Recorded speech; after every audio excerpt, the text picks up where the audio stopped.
그래서 이제, 배 같은 경우하고 이제 감 같은 경우는, 지금 한 4년 전부터 배사랑방 밴드를 통해 가지고, 제가 이제 손으로 계산해 가지고 DH 개념을, 적용을 해 가지고, 이렇게 제가 이렇게 만들었습니다. 이게 이제 작년에 4월 12일 날에 제가 이제 한 건데, 보면 지역의 이제 유기재배라든가 무농약 재배 같은 경우는 어차피 똑같은 자재로 이제 사용을 해서 대처를 해야 되기 때문에 배 검별 무인병에 대해서 4월 5일 이전에 이제 우리 화상병 때문에 요즘에 많이 신경을 많이 쓰고 있잖아요. 그래서 이제 화상병 이제 사과는 조금 개화기가 좀 배보다 늦어서 배 같은 경우는 작년에 이제 4월 5일 이전에 이제 구리함유 화상병 약제를 뿌렸다 그런다면 뭐 더 언제 다시 뿌려야 되고, 그래서 한평, 나주, 무안, 장흥이라든가 뭐 순천 이런 지역 같은 경우는 일요일 저녁 6시에서 12시까지 뿌리면 됩니다라고 이렇게 합니다. 석회용합제를 뿌리라고. 근데 6시에서 12시까지 이야기를 하는 것은 그게 뭐냐면 300에서 500 사이에 약을 뿌려라 이 말입니다. 그러니까 저거 기다려가지고 12시까지 뿌리라고 해서 12시 딱 돼가지고 뿌리는 것이 아니라 최대한 빨리 뿌리시는 것이 핵심입니다. 그래서 감염이 더 이상 진행이 안 되고 또 치료가 될 수 있을 한계까지 정해서 이렇게 알려주는 개념이에요. 그래서 지금 이 개념의 정보를 지금 농협 케미칼하고 지금 이 정보를 지금 프로그래밍을 하고 있습니다. 그래서 올해 3월 중순까지 이 부분을 프로그램을 전부 다 완성을 해서 일단은 자동적으로 이렇게 나올 수 있게끔 저희들이 준비를 하고 있고요. 그 다음에 이제 서울대 김광현 교수님이라는 분이 계세요. 그래서 이제 그분은 이제 학교에 계시니까 유기재배하고 일반 관행재배에 있어가지고 이 검별 무익병을 범용적으로 이제 NH 케미칼은 자기 농약만 가지고 자기 위해서 이 약을 뿌리라고 이렇게 하지만 거기 같은 경우는 약을 지정을 하지 않고 일반적인 사람들이 쓸 수 있는 그런 프로그램으로 해가지고 만들어 갈 겁니다. 그래서 이제 이런 기본적인 데이터를 가지고 내가 가감을 해서 방지를 할 수 있다 그러면 훨씬 더 좋을 것이다. 그래서 이제 국내 같은 경우는 아마 없습니다. 이런 시스템 자체가 다른 작목에서. 근데 이제 배하고 이제 감에 대해서 저희들이 이제 먼저 출발한 거고요. 이것은 우리나라만 없는 것이지 외국은 다 있어요. 대신 외국에서는 이런 정보를 그냥 만든 게 아니라 다 팔고 있습니다. 그래서 농업인들이 다 사야 돼요. 사서 쓰는 정보입니다. 그래서 이런 정보는 이제 농촌진흥청에서 국가기관에서 하는 게 맞겠다. 그리고 농업인들이 이런 것 같은 경우는 공익적인 차원에서 많이 활용할 수 있었으면 좋겠다라는 취지 하에서 배연구소에서는 역점 사업을 해가지고 지금 추진을 하고 있습니다. 그래서 이제 이런 정보들을 기준으로 해서 해버리면 다 끝나는 거예요. 근데 이 정보를 얻기 전에 우리가 대충 아는 개념을 알고 있으면 그 안에가 전부 다 들어갈 수 있는 정보만 만들 수 있다 그러면 그게 이제 오늘 같이 이렇게 자리에 모여가지고 배우려고 하는 목적이잖아요. 그래서 이제 그런 부분들을 좀 더 설명하도록 하겠습니다. 자, 이제 여기 그림을 보세요. 이제 여기서부터 실천입니다.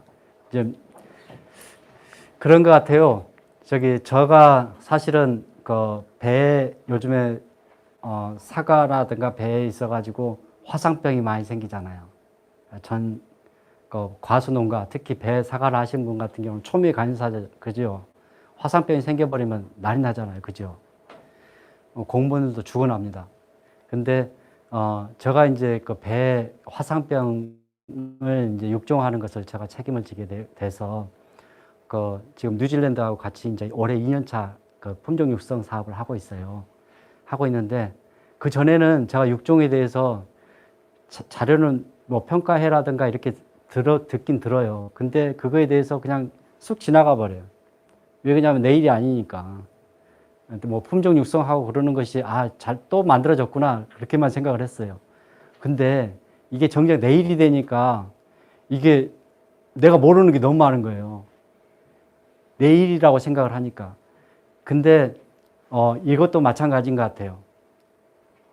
우리가 뭘 배우고 할 때 이걸 반드시 내가 이 정보를 내가 써야 되겠다라고 생각을 하게 되면 이것을 듣는 자세부터 틀려지거든요. 그래서 여러분도 혹시나 이제 기존의 방법을 그대로 하실 분 같으면 그대로 하시되 이 방법이 괜찮겠다. 또 다른 데서도 쓰고 있는 방법이기 때문에 다른 병에서도 쓰고 있는 방법이기 때문에 합리적이라고 생각하신다 그러면 조금만 이해를 하시면 이거 어려운 게 아니거든요. DHA에 기반을 두고서 보호 살균제를 뿌려주고 또 일부 치료 효과가 짧은 시간 동안만 있는 치료 효과가 있는 석회용화합제나 색소용화합제를 그때 그 시기에 맞춰 가지고 딱 뿌려준다. 이 기준만 잘 알고 있으시면 우리가 기존에 가지고 있던 병에 대한 괴로움이라든가 힘들었던 것들을 조금 더 털어버릴 수 있지 않겠는가 생각이 듭니다. 자, 이번 첫 번째예요. 첫 번째 퍼즐입니다. 첫 번째 퍼즐. 제가 그림을 세 개를 보여줄 거예요. 세 개를 보여줄 건데 첫 번째 퍼즐이 거의 70%에 가까운 케이스에 속합니다. 그러니까 이 그림만 잘 이해를 하더라도 거의 다 대부분 다 해석을 할 수 있는 거예요. 첫 번째는 건 뭐냐? 우리는 일반 농약을 뿌리는 사람들은 일반 관행재배 같은 경우는 2번으로 들어가야 돼요. 근데 우리는 1번밖에 없어요. 유기재배를 하시는 분들은 1번밖에 없어요.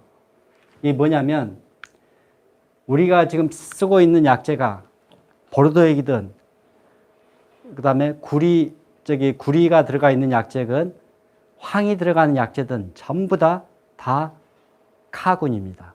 카에 속해 있는 약재 저항성 코드에 카에 속해 있는 약재입니다. 자, 그러면 내일 비가 온다 그래요. 지금 굉장히 지금까지 봤을 때 뭐 낙엽병이라든가 탄저병이 지금 위험 수위가 있다고 예전부터 지금도 뭐 기본서에도 다 지금 돼 있어. 굉장히 위험한 시기예요. 지금 병원이 있어 분명히. 작년에도 내가 걸렸기 때문에 분명히 있어요. 그런다 그러면 어떻게 해야 되느냐? 내일 비가 온다. 그럼 오늘 반드시 약을 뿌려야 돼요. 근데 약을 뿌릴 때 언제? 여기 이렇게 동그라미 이렇게 쳐놓고 하는 것은 약을 살포한다는 의미입니다. 자, 이렇게 뿌려놓고 미리 약을 뿌려 놓습니다. 근데 이제 300평을 기준으로 했을 때 우리가 보통 사과 농가 같은 경우나 배 농가, 과수 농가 같은 경우는 300평에 잎이 전부 다 전개되고 그랬을 때에 300평당 보통 250에서 300리터를 지금 집어넣잖아요. 그죠? 그 정도의 SS기로 해서 넣어야 됩니다. 근데 보통 양량을 적게 넣을 수가 있어요. 그런데 일단 250 정도 리터를 기준으로 해서 일단 들어가시는 게 옳습니다. 양을 충분하게 하고 그 다음에 노즐이 굉장히 1mm 정도로 해서 굉장히 좀 촘촘해야 되는 것은 기본이에요. 이게 물량하고 노즐을 굉장히 크게 해버리면 입자가 커져가지고 부착량 자체도 떨어지고 다 쏟아져 버려요. 이제 그 점은 기본적으로 알고 계셔야 돼요. 그러니까 노즐을 잘 관리를 하고 노즐이 잘 막혀 있지 않는지 그거 일단 확인해야 되고 물량은 기본적으로 확보를 하는 것은 기본이에요. 기본 중에 기본. 그 다음에 이제 해야 될 것은 비가 온다 그러면 실제적으로 비가 오기 전에 6시간 이전에 이미 까실까실하게 다 말려놓고 기다려야 돼요. 적을. 그게 이제 우리가 할 수 있는 아주 70%의 방제의 기본입니다. 자, 여기서부터 이제 시작을 하는데, 보세요. 비가 이제 약을 뿌려놨어요. 내가 황을 뿌려놨든지, 석회용합제를 뿌렸든지, 구리를 뿌렸든지 다 뿌려놨어요. 이제 다 뿌려놨어. 그러면 그다음부터는 어떻게 하느냐. 비하고 강수량을 보는 거예요. 여기, 그러니까 강수량이 있죠. 이렇게. 강수량. 그럼 강수량을 이제 봐야 되는데 여기서 제가 이제 설명해야 할 거 있어요. 여러분, 석회융합제를 절대 비가 독하게 한다고 해서 농도를 진하게 한다고 해서 그 효과가 잘 나온 게 아닙니다. 딱 그 정도 수준만 하면 돼요. 그래서 보통 이제 배 같은 경우는 400에서 600 정도 돼버리면 약해 안 나옵니다. 우리가 지금 제가 석회융합제를 이야기를 하고 있는 것은 시중에 판매하고 있는 석회융합제를 말하는 거예요. 여러분, 그런데 기본적으로 여러분이 이렇게 석회융합제를 쓸 때 한 400에서 600 정도 하는데 보통 우리 같은 경우는 할 때는 500 정도 합니다. 그러면 감 같은 경우, 감 탄저병에 있어서도 그대로 가서 얘가 발화를 안 해요. 균 자체가. 그리고 감도 전혀, 배도 전혀 약해가 없어요. 그래서 굉장히 저농도고 굉장히 저렴하잖아요. 석회융합제 자체가. 그래서 그 전에 이렇게 약을 뿌리시면 됩니다. 그래가지고 쫙 말려놔야 돼요. 잘 붙여놓고 약을 잘 부착을 시켜놓고요. 이제 그렇게 해서 6시간 이전에 일단 하는 것만 출발하면 그 다음부터는 여기서 15mm에서 25mm 정도를 해놨어요. 그 정도 돼버리면 어떻게 되느냐? 약재가 절반이 유실이 됩니다. 절반이 유실이 돼요.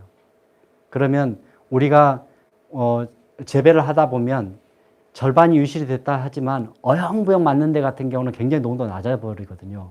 그잖아요. 비가 오거나 그렇게 했을 경우에. 그래서 요 무렵 정도 되면 다시 살포할 수 있는, 다시 살포를 해야 되겠다라고 이제 준비를 하는 거예요. 그럼 강수량을 알려면 어떻게 알아야 돼요? 자기 가손에. 예? 물어봐야 돼요? 누구한테?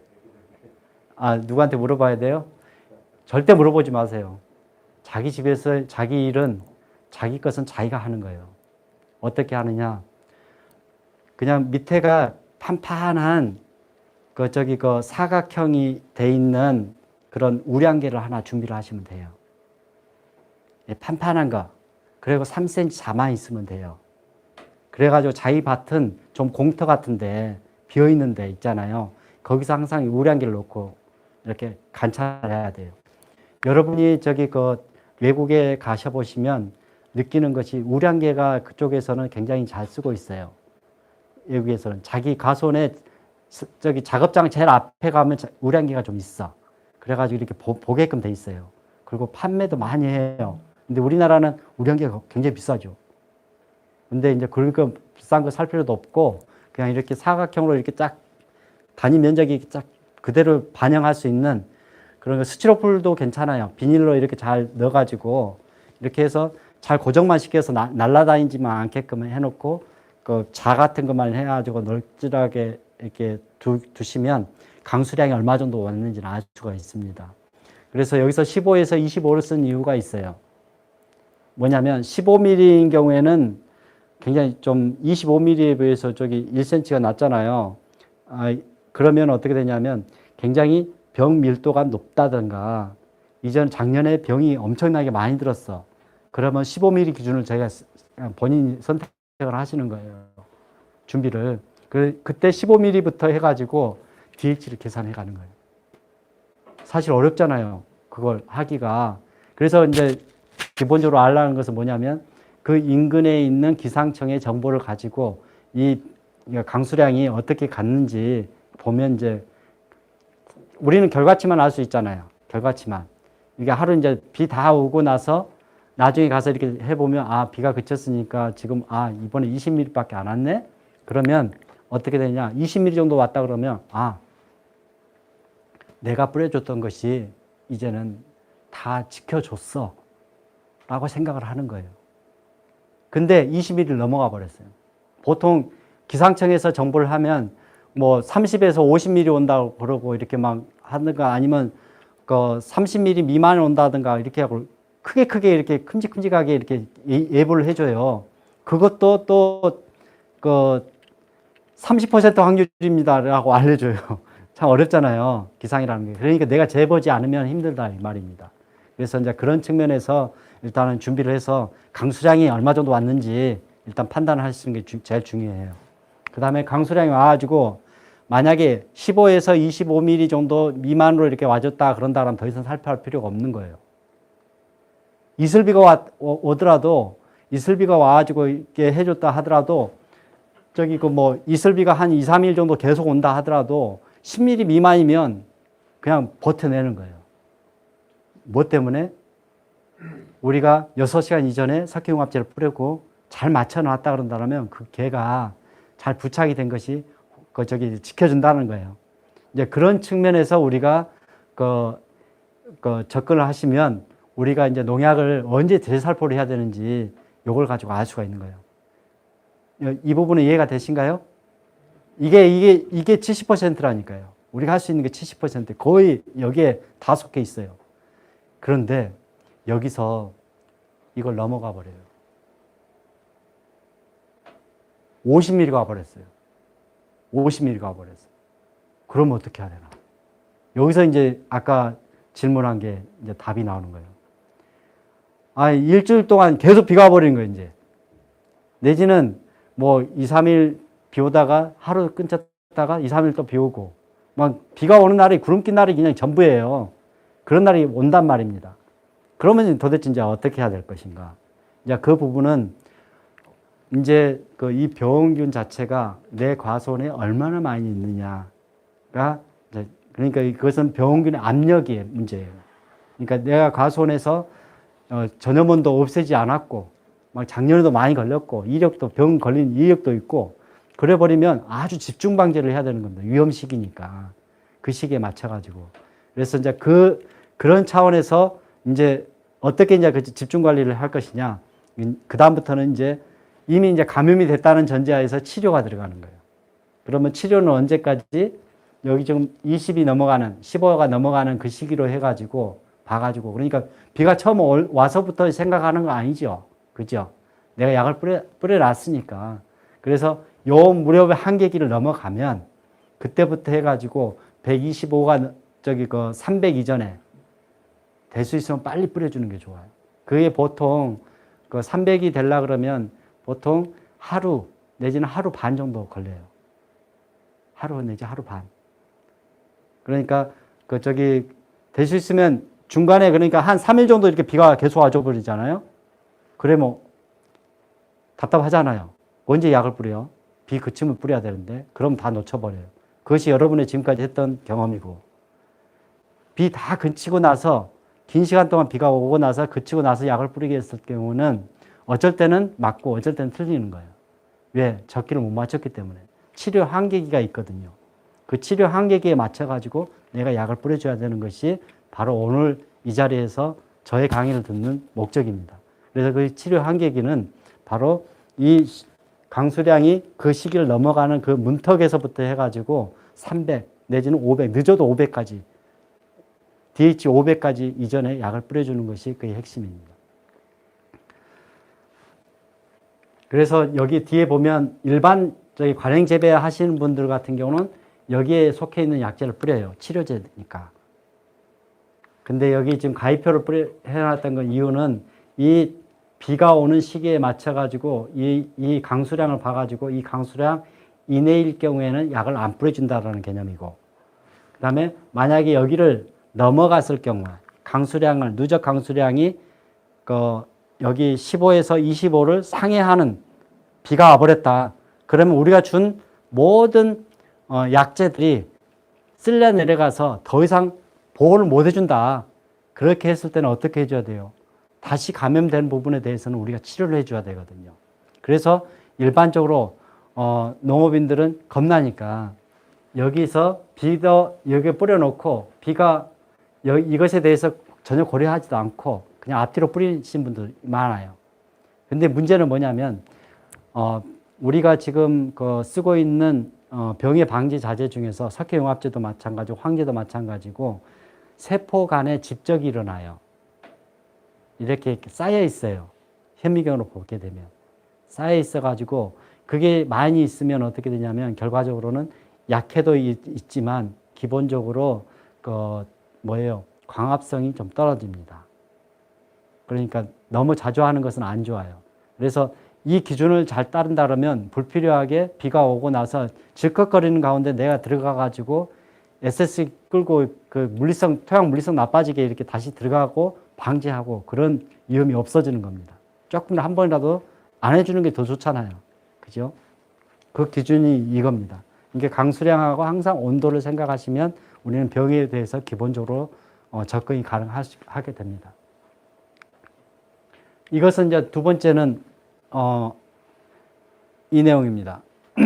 아까 제가 서두에 이제 말씀을 드렸다시피 제일 먼저 우리가 접하는 것이 뭐냐면 감염이 됐을까 안 됐을까를 판단하는 기준이 뭐라 그랬죠? 비가 와가지고 물방울이 맺혀가지고 한 10시간 전후로 해서 비가 계속 안 마른 상태에서 계속 있다 그러면 감염이 있을 수 있겠구나. 특히 곰팡이 병들은 그렇게 감염이 될 수 있겠구나 라고 판단한다 그랬잖아요. 그죠? 10시간 정도. 10시간 정도면 판단이, 그런 식으로 해서 우리가 개연성 있게 이렇게 생각할 수가 있는 거예요. 근데 비가 오지 않는다고 했는데 갑자기 비가 와버렸어요. 그러면 어떻게 해요? 우리가 약재도 못 뿌렸는데 갑자기 비가 와버렸단 말이에요. 근데 그러면 이제 어떻게 해요? 감염 여부를 보고, 감염 여부 10시간 정도 됐느냐 여부를 보고 우리가 방제를 빠른 시기에 치료제를 넣어줘야 되는 거예요. 제 말 이해하시겠어요? 약을 안 뿌렸거든요. 근데 무방비로 그냥 비가 와갖고 감염이 될 처지에 있어요. 그러면 이미 병원균은 자리를 잡아버렸어. 그럼 걔네들을 어떻게 치료를 해줘요? 석회융합제, 요때는 황을 뿌리시면 안 돼요. 황은 치료 효과가 없어요. 석회융합제만 여기는 가능해요. 그래서 석회융합제를 뿌리게 되면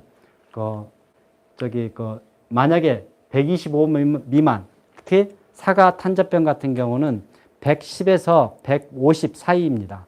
그러니까 110만 넘어가게 되면 특히 수확기 무렵에 감 같은 경우는 굉장히 빨리 감염이 되거든요. 착색기 무렵에. 그래서 탄저병이 110에서 거의 150 사이에가 있어요.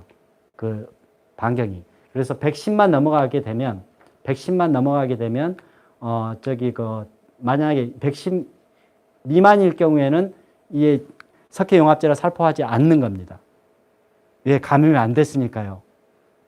제 말 이해되세요? 비가 한두 시간 오고 말아버렸다면 약을 안 뿌리는 거예요. 이해하시겠죠? 어려운가요? 감염이 안 됐으니까 약을 안 뿌려주는 겁니다. DH 110이 넘어가지 않았을 경우에. 그러니까 비가 만약에 평균 온도가 20도인데 20도 중에서 5시간 정도 되면 얼마가 돼요? DH가 20도가 계속 5시간 정도 유지가 됐어요. 그러면 100이잖아요. 100에서 딱 끊쳤어요. 그래 버리면 110이 안 됐기 때문에 내가 약을 뿌려줄 필요가 없다는 거예요. 그게 지금 감염을 알고서 내가 약을 뿌린다는 거예요. 적이 없는데 적이 침입을 못 해가고 침입을 했다 하더라도 얘가 자리를 못 잡았는데 내가 그걸 위해서 약을 뿌릴 필요가 없는 거예요. 지가 알아서 자기가 죽어버렸는데. 예, 그런 내용입니다. 근데 그 이상일 경우에는 약을 뿌려줘야 되는 거예요. 언제까지? 석회융합제를 DH 300에서 500 이전에 뿌려줘야 되는 거예요. 그 범위 안에서.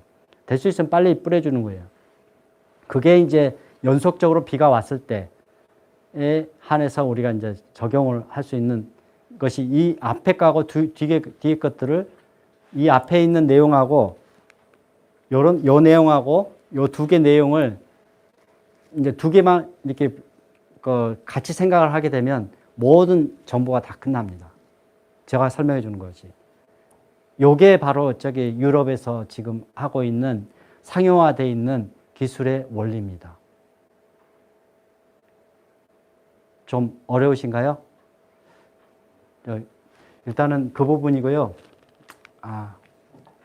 바로 어려우신 것 같아서 좀 어떻게 쉽게 설명을 해줄 수 있을까 좀 고민이 됩니다. 이게 사실은 그 실제적인 모습입니다. 이게 사실은 계속 비가 오거든요. 좀 복잡하잖아요. 제가 여기 설명을 좀 드릴게요. 여기서부터 이제 날짜를 말하는 거죠. 동그라미를 해가지고 이렇게 하는 거죠. 0, 1, 2, 3, 4, 5, 6, 7, 8, 9, 10 다시 0, 1, 2, 3, 4, 5 이렇게 가는 거예요. 이렇게 날짜를 지금 표시를 한 겁니다. 여기는. 그리고 이제 예측형은 우리가 지금 제가 DH를 기반으로 해가지고 감염이 있을 때라든가 또 강수량에 의해서 약제가 쓸려 내려갔을 때 더 이상 보호를 못 해줬을 때 다시 보완해주고 또 치료를 해준다라는 그런 측면에서 집중 방제 체계를 이야기한 게 제가 지금까지 말한 것이 예측형입니다. 근데 단력형은 뭐냐? 여러분이 이제 이것저것도 다 싫다 그런다면 단력형으로 갈 수밖에 없어요. 단력형은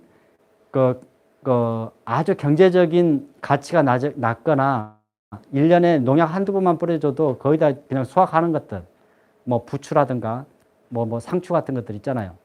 이게 작기가 짧은 애들, 그리고 뭐 밀 같은 거라든가 그런 거 같은 경우는 1년에 뭐 약을 뿌려도 한 두어 번 뿌리면 끝나거든요. 그런 거 같은 게 단력형이 맞아. 근데 우리처럼 사과나 배 같은 경우라든가 감 같은 경우는 기본적으로 많은 우리가 농약을 필요할 때는 굉장히 많이 뿌려야지만 지킬 수 있는 과정이에요. 이 병들은 못 지켜요. 한두 번 뿌려갖고는 못 지켜. 그 병을 못 이겨내요, 우리가. 그러면 어떻게 해요? 감염이 됐으면 감염이 더 이상 진전이 안 되게 우리가 막아줘야 되고, 감염이 될 거라고 예측이 되면 미리 약을 뿌려놓고 자리를 못 잡게 만들어줘야 되고, 그게 하는 것이 우리가 지금 해야 되는 거예요. 근데 지금 이런 단력형 같은 경우는 10일 간격 내지는 보름 간격으로 해가지고 일정하게 약을 조합을 막 만들어 2개 정도 만들어가지고 항상 그 약제를 그대로 뿌려야 돼. 그 시기에. 이런 것은 1990년대 전후로 해가지고 다 없어졌어요. 왜 없어졌을까요? 일기예보라는 게 생겼거든요. 일기예보가. 그래가지고 강수량이라든가 그게 맞춰가지고 이제 하는 체계로 다 바뀐 거거든요. 그래서 이런 단력형 같은 경우는 비용이 적게 드는 한두 번 약제 살포하는 그런 작물이라든가 그 다음에 일기예보의 혜택을 보지 못하는 그런 지역 같은 경우는 그냥 알아서 그냥 10일 간격이든 보름 간격이든 이렇게 약을 뿌려주면 되는 거예요. 근데 그 방법을 지금도 우리가 해야 되느냐? 아니라 이거죠. 우리는 그렇게 지금까지 했더니 어떻게 됐던가요? 안 된단 말이에요. 그래서 이제 이 내용을 가지고 이제 감 같은 경우 농사 그리고 배 농사 지으신 분들은 한마디로 말해서 다이센 하나 가지고 농약값이 절반 줄어든 거예요. 그리고 외국에서 요즘에 불어난 신드롬이 하나 있어요. 뭐냐면 치료제를 맹신하지 마라. 왜? 치료제를 해버리니까 사과 같은 경우 뭐가 생기냐면 겉은 멀쩡해. 그래가지고 수확을 해갖고 저장고에 넣어놨어. 저장고 안에 들어갔더니 거기서 병이 다 생겨버려요. 뭐냐면 그게 바로 건별무인병이에요. 저장고 안에서 건별무인병이 생겨버린 거예요. 배 같은 경우는 어떠냐? 우리 현장에서도 마찬가지예요. 약을 치료제 중심으로 예전에는 90년대 후반기에는 뭘 했냐면 아주 선풍적인 인기를 끌었어요. 치료제가 나와가지고 뭐냐면 약을 뿌려놓고 이제 감염이 됐냐 여부를 보고 나서 약을 뿌린 거예요. 그러니까 처음에는 잘 들어. 그러니까 약제도 막 절반 줄어들고 막 그랬단 말이에요. 그래가지고 약제 사용량도 절반 줄고 환경적으로도 굉장히 친환경적이고 막 그런 느낌으로 들어갔단 말이에요. 근데 우리는 기본적으로 뭐냐면 뭐 다이센이라든가 캡탄이라든가 그런 거 같은 델란이라든가 그게 전부 다 황이잖아요. 황약제라고. 그거 황을 안정적으로 약효를 발휘하고 부착을 시키기 위해서 화학적으로 만들어내는 거예요. 이제 그 약제를. 근데 우리가 쓰고 있는 석회융합제라든가 황이라든가 그런 약제들 같은 경우는 기본적으로 약제 저항성도 안 생길 뿐더러 아예 병균 자체가 자리를 못 잡게 하기 때문에 과실에서 안 보이면, 수확 당시에 안 보이면 이후에도 안 보여요. 그런 병들이 안 나와. 그러니까 그런 보호살균제를 뿌렸을 경우에, 카곤을 뿌렸을 경우에는 과실이 이후에 가서 딴 이야기를 안 한다고. 근데 치료제만 뿌렸을 경우에 치료제를 많이 뿌린 농가 같은 경우는 뒤에서 많이 생겨. 일반 관행농가 지금의 현재 주소예요, 그게. 근데 우리 이제 유기재배를 하신 분 같은 경우는 기본적으로 약재 저항성 문제도 없지만 팔방미인이야. 왜 그러냐면 그 황 자체가 너무나 많은 병에 대해서 커버를 다 해준단 말이에요. 구리도 마찬가지로 다 해줘. 근데 한 가지 딱 문제가 있어. 딱 하나의 치명적인 단점이 있어. 그게 뭐냐면 비에 쓸려 내려가는 거야. 그러면 우리는 어떻게 해야 돼요? 다 장점이 있는데 비에 쓸려 내려가는 부분만 보완해서 거기에 맞게끔 내가 다시 치료제를 살포를 해주고 보완 살포를 해주고 그게 우리가 해야 될 일입니다, 앞으로. 이제 그 느낌을 잘 살려가지고 관리를 하시면 앞으로도 좀 병원 관리가 좋아질 거라고 생각이 들어요. 제가 그래서 이제 감 같은 경우는 이 탄저병을 중심으로 해서 그렇게 밀도를 올려놓고 이렇게 가지를 꺾어다가 다시 올려놓고 비 올 때마다 이렇게 맞춰서 떨어지게끔 해놓고 그렇게 하면서 25% 이렇게 4번 중에 한 번만 석회용합제 들어가는 거. 그 다음에 한 번은 그냥 일반 관행약제, 한 번은 석회용합제 들어가는 거. 이렇게 번갈아가면서 하게끔 하고 나머지는 제가 이제 전부 다 석회용합제로 이제 들어갔던 거. 그 다음에 딱 한 번만 일반 관행약제 쓰고 나머지 세 번은 다 석회용합제 쓰는 거. 그런 식으로 이제 했던 실험이 있어요. 근데 이 차이가 안 나요. 타임 문제예요. 그래서 우리가 쓰고 있는 약제가 결코 약한 약제가 아니다. 대신 우리가 적절하게 쓰지 못했기 때문에 문제가 생긴 거다라고 생각을 하시고 조금 더 우리가 쓰고 있는 약제에 대한 신뢰감을 가지고 우리가 쓰고 있는 약제는 지금 전 세계적 유기재배를 하는 데 있어서 흠결 없이 다 쓰고 있는 약제다. 그렇게 생각하고 더 좋은 약제 있을까 찾지 마시고 이것만이라도 잘 활용하신다 그러면 잘 관리가 될 수 있다라는 믿음을 가지고 가시면 좋을 듯 합니다. 대신 타임을 정하는 거하고 강수량에 맞춰가지고 우리가 거기에서 보완살포를 해주고 꼭 치료가 필요할 때는 보완살포를 해주는 거. 이제 그런 개념만 조금 더 익숙해지면 좀 더 쉬워지지 않겠는가 하는 생각이 듭니다.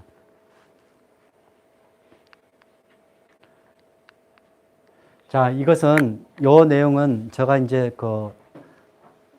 벨기에에 가서 이제 3년 동안 연구했던 결과입니다. 이것은 이제 건별무병 가지고 이제 사과 가지고 했어요. 아니, 배 가지고. 근데 우리나라 균하고, 그쪽 균하고 좀 틀립니다. 근데 이제 사천지간이에요. 사천지간. 행동은 똑같이 해. 사과 건별무병하고 똑같이 행동을 해. 그래서 외국 같은 경우는 사과 하는 식대로 배도 그대로 적용을 해요. 이 균을. 똑같이. 왜 그러냐면 다 사천지간이거든.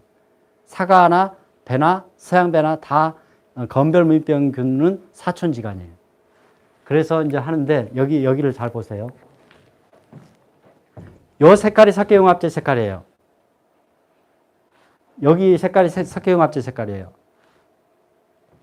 그 다음에 이제 안 뿌렸을 때가 여기 회색입니다. 안 뿌렸을 때가. 그리고 이제 황이에요. 황. 여기 노란 거요. 그 다음에 여기시 준탕산 나트륨이에요. 이게 요것이. 요게.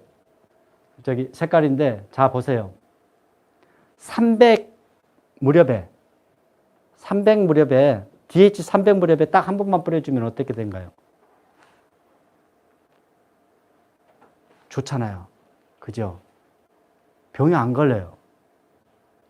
근데 타이밍을 놓쳐가지고 650배 무렵에 뿌려버렸어요.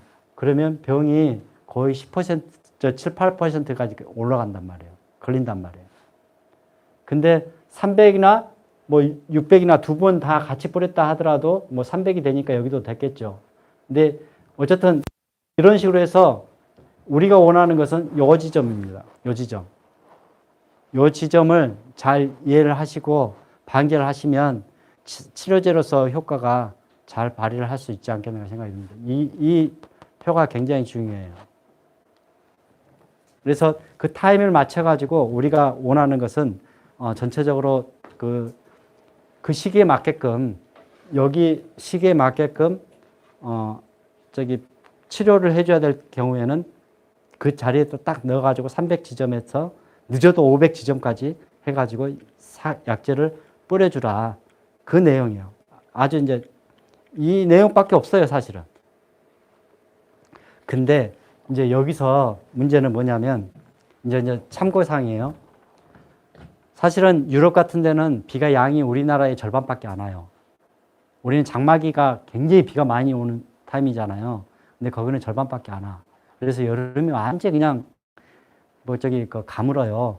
비가 오더라도 찔끔찔끔 오고 그냥 끝나. 그런데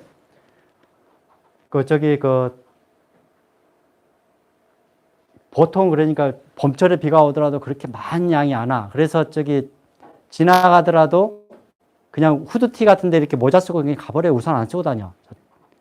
그렇게 할 정도 된단 말이에요. 근데 우리는 안 그러잖아요. 그래서 지금 제가 말하고 싶은 것은 뭐냐면, 비가 이제 오는 도중에 요 시간대가 걸릴 경우가 있어요. 비가 안 끊쳤는데 오는 경우가 있단 말이에요. 그러면 젖어 있더라도 500 빨리 한번 끊어줘야 돼요, 중간에. 그게 오늘의 키예요. 젖어 있더라도 한번 끊어줘야 돼요. 다 기다려 놓고 다 비 올 때까지 다 그칠 때까지 기다리고 해버리면 이미 다 끝나버려요. 이제 이게 룰이에요. 그래서 유기재배 하시는 분들은 일반 관행재배에 비해서 훨씬 부지런해야 되고, 이 타임이 너무 짧다. 우리가 가지고 있는 치료제는 딱 하나밖에 없고 그것을 잘 활용하려고 그러면 그때는 구리약을 뿌리면 안 돼요. 치료제는 구리약제는 치료 효과가 하나도 없어요. 치료라는 게 뭐예요? 감염이 된 것을 더 이상 네 못 가. 그래갖고 죽여주는 거잖아요. 조직 안에 있는 걸 죽여주는 거거든요.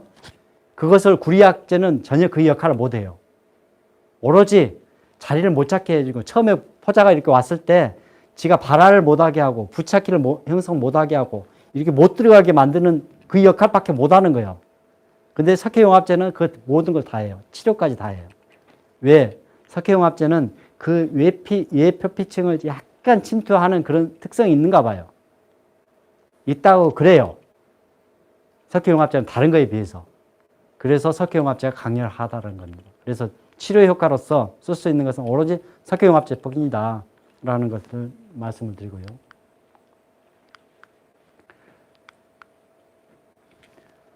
이 부분은 이제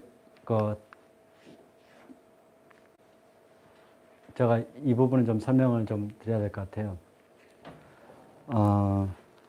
사과에서도 이제 토양병으로서도 이제 동일하게 문제가 되고 있는 게 흰날개 무늬병이 있죠. 흰날개 무늬병이 나오면 특히 유기재배에서는 할 수 있는 방법이 하나도 없습니다. 지금 현재까지. 도려내는 해가지고 이렇게 소독할 수도 있는 입장도 아니에요. 그래서 이제 참 어렵습니다. 그래서 흰날개 무늬병 같은 경우는 결국은 그쪽에 있는 분 있어요? 손 한번 들어보세요.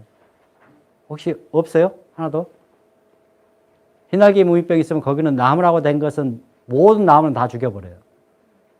더 이상 나무가 자랄 수가 없어요. 거기는 마늘 심어야 돼요. 마늘이나 상추 심어요, 상추. 그런 거 채소 심어요, 채소. 그러니까 과수원이 텅 비어버리는 거예요. 그 공간이. 근데 이제 흰날개 무늬병은 또 이제 우리 과수원에서 자주 만나는 것이 이것도 같은 균인데, 수확할 때쯤 되면 밑에서 이렇게 버섯처럼 피어오르는 게 있어요. 나무가 똑같이 다 죽어요. 이런 애들. 그 다음에 이제 좀이 있어도 똑같이 이제 사과도 그잖아요. 그냥 다 죽어버려요. 근데 이런 거와 틀리게, 곰팡이병 중에서 가지에 유일하게 이제 나오는 것들이 있어요. 우리 불안병 같은 경우라든가 장가지에서도 이제 사과에서 좀 나오지요. 배에서는 가지 줄기마름병이라는 게 있습니다. 그래서 한 가지만 통째로 죽어버려요. 그런 것 같은 경우는 다른 데는 살아있는데 한쪽만 이렇게 싹 죽어버린 것 같은 경우 토양병이 아닙니다. 토양병은 뿌리가 다 작살나 있기 때문에 기본적으로 위에가 똑같이 다 죽어요. 이제 그런 개념에서 하고 이게 걸렸다 그러면 특히 흰날개 무늬병이 걸렸다 그러면 밑에를 저기 현미경으로 보면 그 자리에서 그냥 확인할 수 있어요. 그 균이 이상하게 생겼어요. 이렇게 알통처럼 이렇게 생긴 게 있어요. 그냥 그 자리에서 확인이 되거든요. 그래서 이제 그런 부분만 빼버리면 만약에 이게 흰날개 무늬병이다 그런다 그러면 여기 주변을 여기는 흰날개 무늬병이고 여기는 괜찮다 그런다 그러면 이 괜찮은 나무까지 포함을 해서 옆에를 이렇게 또랑으로 해가지고 이렇게 격리만 시켜주면 일단은 그 안에 있는 애들끼리는 서로 죽더라도 나머지 애들은 살릴 수가 있습니다. 안 그러면 로타리 작업 계속하고 그러면 다 섞어서 다 이제 같이 죽어요. 화상병은 제가 이제 빼고요. 제가 노린재 이야기를 좀 할 겁니다. 사실은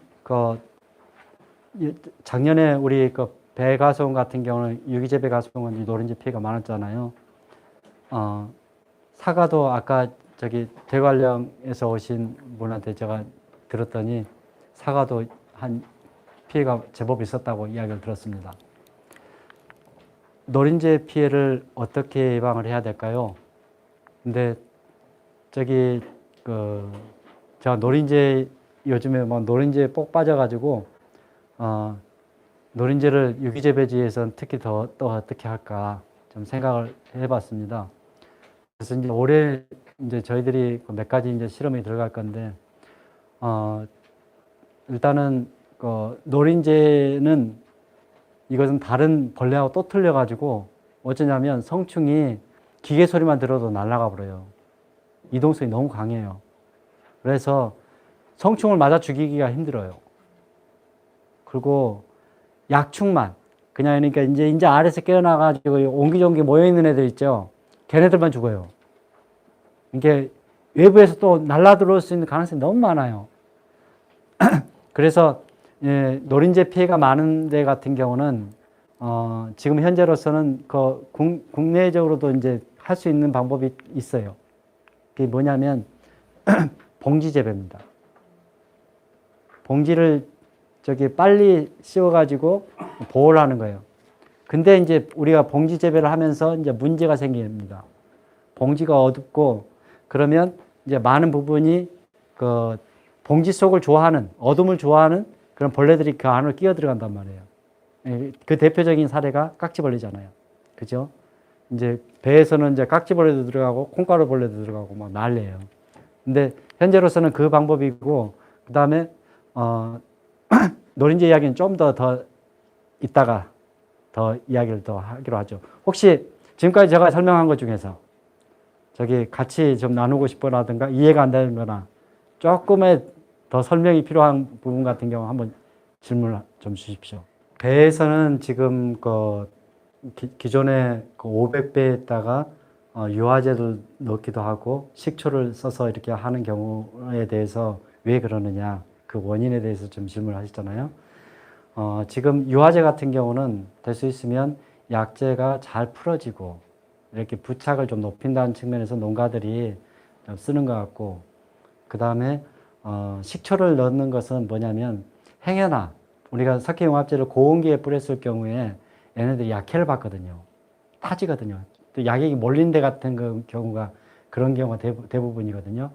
그래서 이제 그런 측면에서 식초를 조금 넣어가지고 현미식초라든가 그걸 넣어가지고 하게 되면 약해가 우리가 실제적으로는 200배를 제가 해봤어요.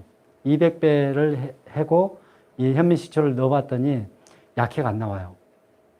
안 나와요. 근데 제가 이제 그래서 이런 사례들을 유럽 쪽에도 이제 물어봤어요. 실제로 하고 있는데 그런 거 다 안 해도 시기만 잘 지키고 해도 쌩쌩하게 병 안 걸리고 잘해요. 그래서 저도 놀랐어요. 배 유기재배 가수원 중에 특히 김상구 회장 댁에 가면 이게 관행재배인지 유기재배인지 모를 정도로 너무 깔끔하게 잘 관리하잖아요. 유럽도 그래요. 내가 이게 관행입니까 유기입니까 물어보면 그때서야 유기다고 이야기를 해줄 정도로 제 눈이 의심스러울 정도로 너무나 깔끔한 거예요. 그게 현실이에요.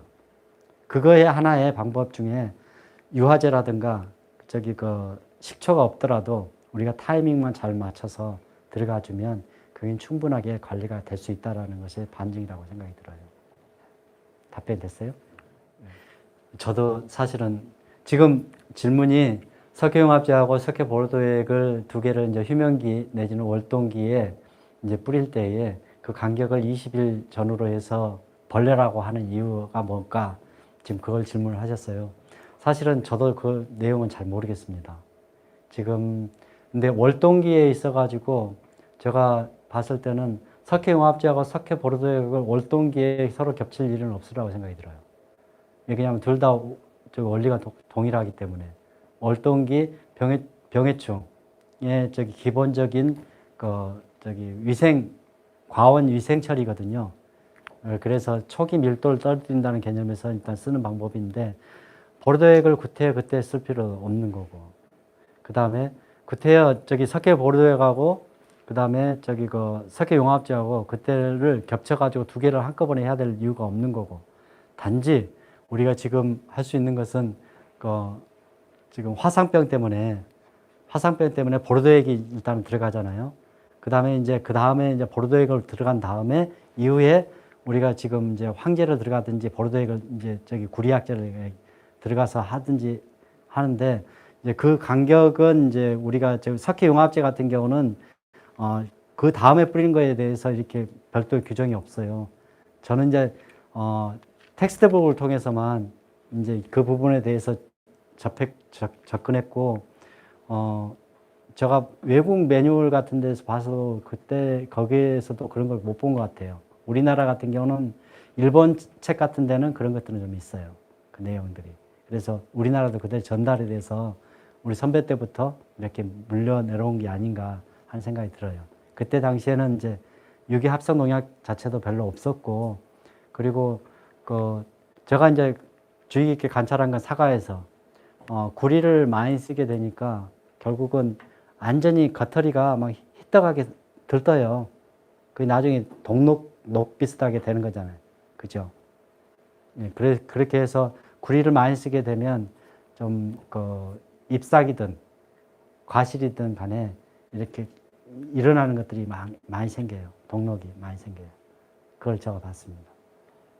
근데 석회융합제만 가지고도 충분하게 서양배도 그러고 사과도 똑같이 관리하는 걸 봤습니다. 그러니까 구태여 보르도액을 생육기 때만 하려고 이렇게 안 하더라도 석회융합제로도 충분히 저는 가능하다고 저는 생각이 듭니다. 왜냐하면 리스크가 좀 있어서 그런 같아서 그런 거예요. 특히 잘 나오는 품종들이 있다고 제가 들었어요. 유럽 지금 질문이 유럽에서는 어떻게 화상병을 초기에 대응하고 있고 이후에도 어떻게 관리를 하고 있는지 질문을 했어요. 화상병은 유럽에서는 거의 지금 전 세계적으로 잘 사는 나라도 40국이나 생겼습니다. 그런다고 해서 그 사람들이 박멸을 했느냐? 전혀 못했어요. 그런데 우리하고는 좀 틀린 게 하나가 있어요. 뭐냐면 그쪽에서는 기본적으로 가장 먼저 쓰고 있는 것이 구리약제예요. 관행재배든 유기재배든 전부 다 쓰고 있는 것은 처음 약제가 쓰고 있는 게 구리약제예요. 그래서 월동기 이제 꽃이 이렇게 나올 무렵 정도 되면 개화기 무렵에 그때 처음에 방지약제로 들어가는 게 반드시 구리약제입니다.